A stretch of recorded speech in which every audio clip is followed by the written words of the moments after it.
মা যাদের আজকে বিদায় নিয়েছে, বাবা যাদের বিদায় নিয়েছে, কেমন কষ্ট। রাহমাতুল লিল আলামিন বিশ্বনবী মায়ার নবী রাসূল আরবি সাল্লাল্লাহু আলাইহি ওয়াসাল্লাম যখন দুনিয়ার জমিনে ভূমিষ্ঠ হলেন, মা আমিনার হাতে যখন সন্তানটাকে দেওয়া হলো, মা আমিনা সন্তানটাকে হাতের মধ্যে দিয়া কাঁদে। আজকে এই জান্নাতি ফুটফুটে শিশুটাকে কার হাতে আমি তুলে দিব? তার বাবা তো আজকে দুনিয়ার জমিনে নাই। আজকে যদি মুহাম্মদের বাবা থাকতো, আব্দুল্লাহ যদি আজকে থাকতো, তাহলে তো তার হাতে তার ছেলেটাকে আমি বুঝিয়ে দিতে পারতাম। ছেলেটাকে নিয়ে কত আনন্দ বিনোদন করতো, কত আনন্দিত হয়তো। কিন্তু আজকে তো তার বাবা দুনিয়ার জমিনে নাই। নবীজি যতদিন জীবিত ছিলেন বাবার জন্য তিনি কান্না করেছেন। তুল্লিল আলামিন তিনি নিজেও এতিমদেরকে বড় ভালোবাসতেন, এতিমদেরকে তিনি পছন্দ করতেন।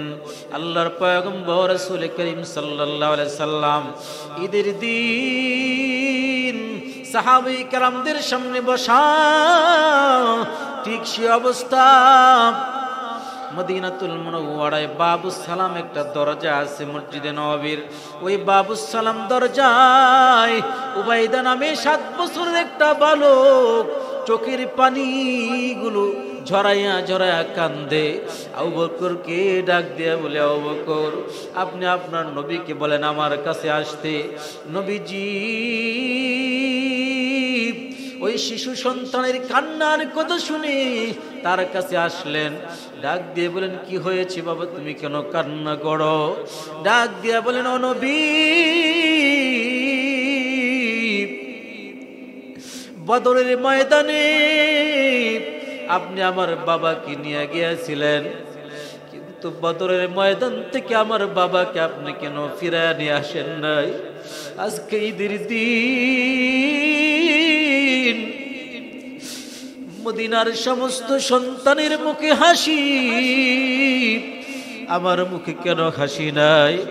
মদিনার সমস্ত সন্তানের গায়ের মধ্যে নতুন জামা, কিন্তু আমার গায়ে নতুন জামা কেন নাই? ও নবী, আমার বাবাকে কোথায় রেখে এসেছেন? আমার বাবাকে জলদি করে দেন। আমার বাবাকে কোথায় রেখে আসলেন? জলদি করে আমার বাবাকে আপনি এনে দেন। নবীজি তো জানে বাবা হারা কত কষ্ট, কারণ নবীজি যখন 6 বছর 7 বছর ছিল তখন বাবার জন্য এত পরিমাণ কান্না নবীজি করেছেন। নবীজির কান্নার কারণে আকাশ জমিন পর্যন্ত কেঁদেছে। নবীজি সাল্লাল্লাহু আলাইহি সাল্লাম বাবা হারা সন্তানের কষ্ট বুঝেন। এজন্য নবীজি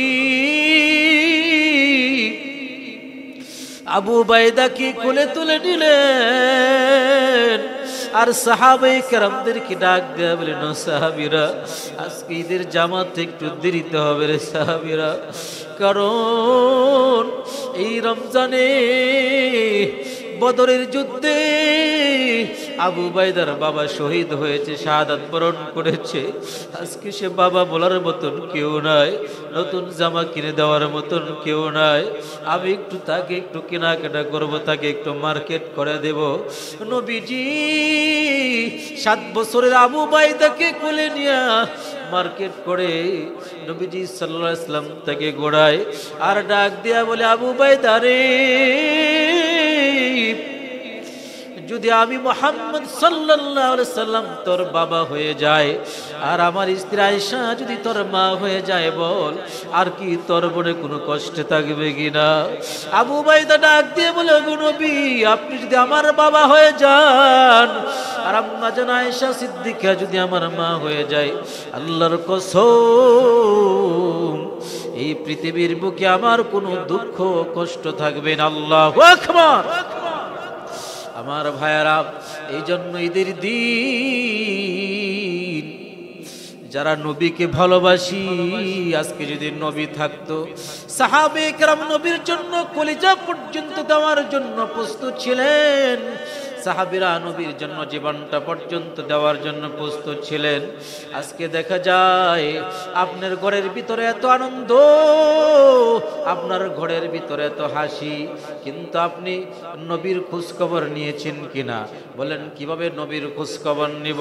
নবীজি সাল্লাল্লাহু আলাইহি সাল্লাম যখন দুনিয়া থেকে বিদায় নিবে, যখন মালাকুল মউত আজরাইল যখন নবীজির কাছে আসলেন, নবীজি কান্না করতেছেন। আজরাইল ডাক দিয়ে বলল, গো নবী আপনি কেন কান্না করেন? বলে আপনি কি আপনার ফাতেমাতুজ জোহরার কারণে কান্না করেন? বলে না, আমি আমার ফাতেমার জন্য কান্না করি না।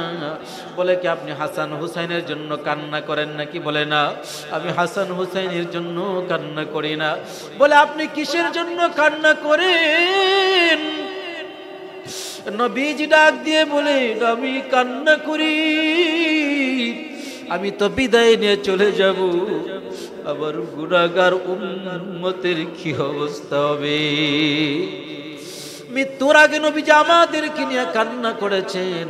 আর নবীজি বলেছেন, সাবধান ও উম্মতেরা, আমার পরে তোমরা নায়েবে নবীদেরকে কষ্ট দিবা না, তাদেরকে খুঁজে রাখবা, তাদেরকে দেখে শুনে রাখবা।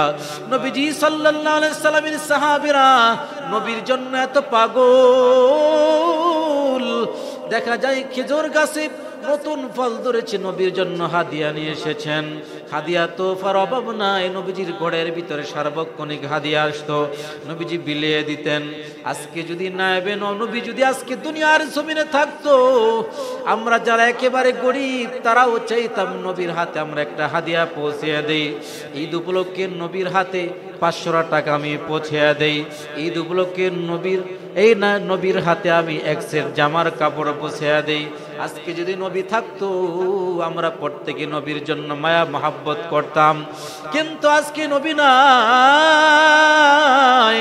আজকে যদি নায়েবে নবী যারা ওয়ারাসাতুল আম্বিয়া, নবীর পরবর্তী দায়িত্বশীল যারা ওলামায়ে কেরাম, আল্লাহর কসম দিয়ে বলি, আপনি যদি ওলামায়ে কেরামদের হাতে ঈদের এক সেট জামা পৌঁছে দেন, এক সেট জামার টাকা পৌঁছে দেন, বা তাদেরকে কিছু হাদিয়া তোফা দিয়া খুশি করেন, আল্লাহর কসম আপনার আমার নবী মুহাম্মদ সাল্লাল্লাহু আলাইহি ওয়াসাল্লাম খুশি হয়ে যাবে।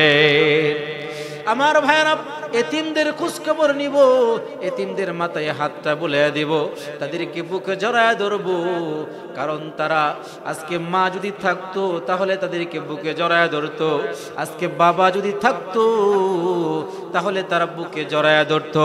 সুতরাং যেহেতু মা নাই, যেহেতু বাবা নাই, এই জন্য তারা তাদের কাছে কিছু বলার, কাউকে বলবে বলার মতন কোনো ভাষাও নাই। এই জন্য ঈদুল ফিতর আমাদের সকলের আনন্দ, কিন্তু সাহাবায়ে কেরাম এই দিন কান্না করেছেন। সাহাবায়ে কেরাম কেন কান্না করেছেন আমি জানি না। আমার সিয়াম কবুল হয়েছে কিনা আমি জানি না, আমার তারাবি কবুল হয়েছে কিনা আমি জানি না, আমার রমজানের ইবাদতগুলো কবুল হয়েছে কিনা, আমার তেলাওয়াতে কোরআন কবুল হয়েছে কিনা আমার জানা নাই। সুতরাং আমার চোখে হাসি থাকতে পারে না, আমার চোখের ভিতরে পানি থাকবে। সাহাবীদের অবস্থা যদি এমন হয়, তাহলে আপনার আমার অবস্থা কেমন হওয়া দরকার? সিজদায় পড়ে আজকে কান্না করা দরকার। আল্লাহর কসম।